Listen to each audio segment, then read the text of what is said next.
Hi everyone, welcome to our channel. ఈరోజు multigrain millet dosa ఎలా చేయాలో చూసేద్దాము. చాలా హెల్తీగా పొద్దున్నే ఇలా బ్రేక్ఫాస్ట్ చేసుకొని తినండి. ఆ రోజు చాలా ఎనర్జెటిక్గా ఉంటారు. దీనికి ఇక్కడ నేనైతే బార్న్యార్డ్ మిల్లెట్ని తీసుకున్నానండి. మనం ఇలా ఈ దోశలో ఎలాంటి బియ్యము యూస్ చేయమండి. అన్నీ చక్కగా ఇక్కడ 1 కప్పు మిల్లెట్ని తీసుకున్నాను. అలాగే పప్పులన్నీ కలిపి తీసుకుంటున్నానండి. ఇంకొక కప్పు, అలాగే ఇంకొక కప్పు మినప్పప్పు. అంతే అండి. ఈ మూడింటితోటే మనమైతే చక్కగా ఎంతో హెల్తీగా ఉండే మల్టీగ్రెయిన్ మిల్లెట్ దోశ అయితే చేసేసుకోవచ్చు. చక్కగా ఇప్పుడు మనము కార్బోహైడ్రేట్స్ తగ్గించాలి అనుకునే వాళ్ళు ఇలా బియ్యాన్ని అవాయిడ్ చేసి అయితే ఈ విధంగా చేసేసుకొని తినండి. మనం కూడా షుగర్ పేషెంట్స్ ఎవరైనా ఉన్నా కానీ ఈ దోశ అయితే చక్కగా యూజ్ అవుతుందండి వాళ్ళకి. అలాగే వెయిట్ లాస్ ఎవరైనా ట్రై చేస్తున్నట్లయితే కూడా చక్కగా మనము ఇవి 2 దోశలు తిన్నా 3 దోశలు తిన్నా అయితే వెయిట్ గెయిన్ అయితే ఏమి ఉండదండి. చక్కగా తినేసేయచ్చు. స్టమక్ ఫుల్లీగా ఉంటుంది. మనం కూడా చాలా ఎనర్జెటిక్గా ఉంటామండి. డైజెషన్ స్లోగా అవుతుంది. మిల్లెట్స్ కలుపుతాం కాబట్టి మనకు కూడా తొందరగా ఆకలి వేయదు. అలాగే అన్ని పప్పులు వేసాం కాబట్టి చాలా ప్రోటీన్ రిచ్ దోశ అండి. మరి లేట్ చేయకుండా మీరు కూడా ట్రై చేసేయండి. ఇలా మనము 2 టైమ్స్ వాష్ చేసుకున్నాక వాటర్ అయితే యాడ్ చేసి ఒక 6 to 8 hours అయితే ఈ విధంగా నానబెట్టుకోవాలండి. మెంతులు కంపల్సరీ వేసుకోండి. మెంతులు వేసుకున్నట్లయితే మనకు చక్కగా కలర్ వస్తుంది దోశ అనేది. చూడండి, ఇప్పుడు పప్పులు అవన్నీ వేసాం కాబట్టి మనం టేస్ట్ కొంచెము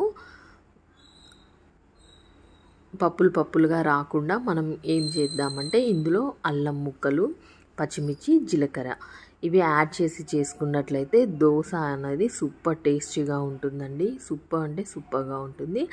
ఇప్పుడు కొద్దిగా మనం నానబెట్టిన పప్పులు, మిల్లెట్స్ అన్నీ ఇలా తీసుకుంటూ ఇందులోనే పచ్చిమిర్చి, అలాగే అల్లం ముక్క, జీలకర్రను కూడా వేసేసి గ్రైండ్ చేసుకోవాలి. ఇలా మనము నానబెట్టిన పప్పులు, మిల్లెట్స్ అన్నీ చక్కగా గ్రైండ్ చేసుకున్నాక ఒక బౌల్లోకి తీసుకొని ఓవర్ నైట్ అయితే మనం ఉంచేసేయాలండి. తెల్లారేసరికల్లా చక్కగా ఫర్మెంట్ అయ్యి పిండి ఫ్లఫీగా అవుతుంది. చూడండి, ఇలా మనమైతే స్మూత్ పేస్ట్ లాగా అయితే గ్రైండ్ చేసుకోవాలి. మనం నానబెట్టిన మిల్లెట్స్, పప్పులు అన్నీ కలిపి ఈ విధంగా స్మూత్ పేస్ట్గా గ్రైండ్ చేసుకొని నైట్ అంతా వదిలేసేయాలండి. తెల్లారేసరికల్లా చక్కగా ఫర్మెంట్ అవుతుంది.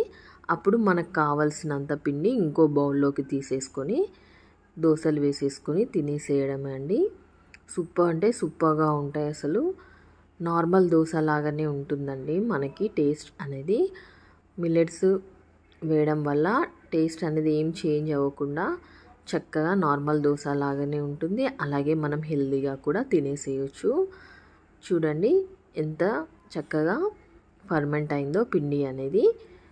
చక్కగా అంతా ఇలా మిక్స్ చేసేసుకొని మనం ఎంత క్వాంటిటీ అయితే దోశ వేసుకుంటామో అంత క్వాంటిటీ వేరే గిన్నెలోకి వేసేసుకుందామండి. వేసేసుకొని అందులో కొద్దిగా సాల్ట్, అలాగే దోశ కన్సిస్టెన్సీ వచ్చేలా పిండిలో కొద్దిగా వాటర్ని అయితే యాడ్ చేసుకుందాము. యాడ్ చేసేసుకొని మనం ఇందులోనే చాలా రకాలుగా దోశలను అయితే వేసేసుకోవచ్చు అండి. ప్లెయిన్ దోశ వేసుకోవచ్చు. ఇష్టం ఉన్న వాళ్ళు పైన కారం కూడా చల్లుకోవచ్చు. ఆనియన్ దోశ కూడా వేసుకోవచ్చు. ఆనియన్ ప్లస్ కారం దోశ 2 కలిపి కూడా వేసుకోవచ్చు. చాలా అంటే చాలా సూపర్గా ఉంటుంది దోశ టేస్ట్ అయితే.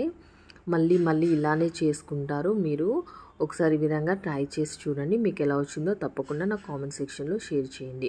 చూసారు కదా, కొద్దిగా వాటర్, సాల్ట్ యాడ్ చేసి దోశ కన్సిస్టెన్సీ వచ్చేలా పిండిని ఇలా అయితే కలుపుకోవాలి. ఇలా పిండిని కలుపుతూనే ఇక్కడ పెనం పెట్టేసానండి. కొద్దిగా ఆయిల్ వేసి ఇలా స్ప్రెడ్ చేసేసుకున్నాను. ఇప్పుడు మనం దోశ వేసేసుకుందాము. దోశ వేసేసుకొని ఇలా ఈవెన్గా స్ప్రెడ్ చేసేసుకోవాలి. పైనుండి కొద్దిగా ఆయిల్ వేసేసుకొని చక్కగా బ్రౌన్ కలర్ అయ్యే వరకు ఉంచేసుకొని తీసేసుకుంటే సరిపోతుందండి. ఎంతో టేస్టీగా ఉండే మల్టీగ్రెయిన్ మిల్లెట్ దోశ అయితే రెడీ అయినట్టే.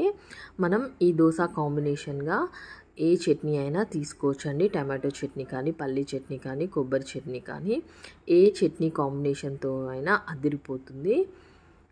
ఇలా ఆయిల్ స్ప్రెడ్ చేసుకున్నాక చూసారు కదా, చక్కగా అయితే మనకి బ్రౌన్ కలర్ అయింది కదా. ఈ స్టేజ్లో మనము తీసేసుకుంటే సరిపోతుందండి. Next time next side turn చేయాల్సిన పనేం లేదు, చక్కగా అయితే మనకు ఫ్రై అయిపోయింది దోశ. ఇప్పుడు తీసేసుకుందాము. చూసారు కదా ఎంత కలర్డ్గా వచ్చిందో దోశ అనేది. కంపల్సరీ మెంతులు వేసుకోండి, చక్కగా వస్తుంది. అలాగే మనము శనగపప్పును కూడా వేసాము కాబట్టి దోశ కలర్ అనేది చక్కగా వస్తుందండి. చూడండి, ఇప్పుడు మనము ఫస్ట్ ప్లేన్ దోశ వేసుకున్నాం కదా, ఇలా నెక్స్ట్ కారంతో కూడా ఇలా చల్లుకొని దోశనైతే వేసేసుకోవచ్చు.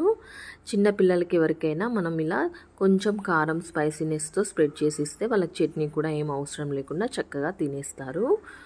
చూడండి, కొద్దిగా మనం కారం వేసుకున్న తర్వాత కొద్దిగా ఆయిల్ వేసి ఇలా స్ప్రెడ్ చేసుకోవాలి. చక్కగా దోశ అనేది బ్రౌన్ కలర్ వచ్చేసిన తర్వాత తీసేసుకొని వేడివేడిగా సర్వ్ చేసుకొని తింటే సూపర్ యమ్మీగా ఉంటుంది. నా రెసిపీ మీకు నచ్చితే తప్పకుండా లైక్ చేసి నా ఛానల్ని సబ్స్క్రైబ్ చేయండి. అలాగే నా రెసిపీని మీరు తప్పకుండా ట్రై చేసి మీకు ఎలా వచ్చిందో నా కామెంట్ సెక్షన్లో షేర్ చేయడం అస్సలు మర్చిపోవద్దు. చూసారు కదండి ఎంత క్రిస్పీగా వచ్చిందో. ఇప్పుడు నెక్స్ట్ ఇంకొకటి ఆనియన్ దోశ కూడా వేసేసుకోవచ్చు. మనం దోశల్లో మనకి ఇష్టం వచ్చిన వెజిటేబుల్స్ కూడా పైన స్ప్రెడ్ చేసుకొని అలా కూడా వేసేసుకోవచ్చు అండి. ఇక్కడ నేనైతే సింపుల్గా ఆనియన్స్ని అయితే వేసేసి చేసేసుకుంటున్నాను. మీకు కావాలి అంటే సన్నగా తరిగిన కొత్తిమీర, క్యారెట్ని కూడా పైన వేసేసుకోవచ్చు. అలా కూడా సూపర్ టేస్టీగా ఉంటుంది. చూడండి, ఇప్పుడు ప్లెయిన్గా ఆనియన్స్తో కూడా వేసేసుకోవచ్చు, లేదు అంటే ఆనియన్స్తో పైన కూడా ఇలా కారం కూడా చల్లేసి వేసేసుకోవచ్చు. ఇప్పుడు దీని మీద కొద్దిగా ఆయిల్ అయితే మనం స్ప్రెడ్ చేసేద్దాం. చక్కగా బ్రౌన్ కలర్ అయ్యాక 1 నిమిషం నెక్స్ట్ టైంకి టర్న్ చేసేసుకొని తీసేసుకుంటే సరిపోతుందండి. ఎంతో టేస్టీగా ఉండే మనకైతే మల్టీగ్రెయిన్ మిల్లెట్ దోశలు ఇలా చక్కగా మనకి నచ్చిన విధంగా అయితే చేసేసుకొని చక్కగా తినేసేయచ్చు. చూసారు కదా దోశ కలర్ అనేది ఎంత సూపర్గా ఉందో, అంతే టేస్టీగా కూడా ఉంటాయండి. తప్పకుండా మీరు ట్రై చేయండి. మీకు ఎలా వచ్చిందో నా కామెంట్ సెక్షన్లో షేర్ చేయండి. నా రెసిపీ మీకు నచ్చిందని అనుకుంటున్నాను. నచ్చితే మాత్రం లైక్ చేసి నా ఛానల్ని సబ్స్క్రైబ్ చేయండి. అలాగే నా వీడియోని మీ ఫ్రెండ్స్ అండ్ రిలేటివ్స్కి షేర్ చేయండి. మరిన్ని టేస్టీ అండ్ హెల్దీ రెసిపీస్ కోసం తప్పకుండా నా ఛానల్ని అయితే ఫాలో అవుతూ ఉండండి. ఇంట్లో ఉండే ఇంగ్రీడియంట్స్ తోటే చాలా హెల్దీగా అయితే నేను రెసిపీస్ అయితే పెడుతూ ట్రై చేస్తానండి. మీరు తప్పకుండా చూసేసేయండి. మీకు నచ్చితే మాత్రం లైక్ చేసి నాకు సబ్స్క్రైబ్ చేయండి నా ఛానల్ని. అంతే అండి, చూసారు కదా అండి ఎంతో చక్కగా మల్టీగ్రెయిన్ మిల్లెట్ దోసాస్ అయితే ఇలా హెల్దీగా ఇంట్లోనే ప్రిపేర్ చేసేసుకోవచ్చు మనము. నా రెసిపీ నచ్చితే లైక్ చేసి సబ్స్క్రైబ్ చేయండి. Thank you.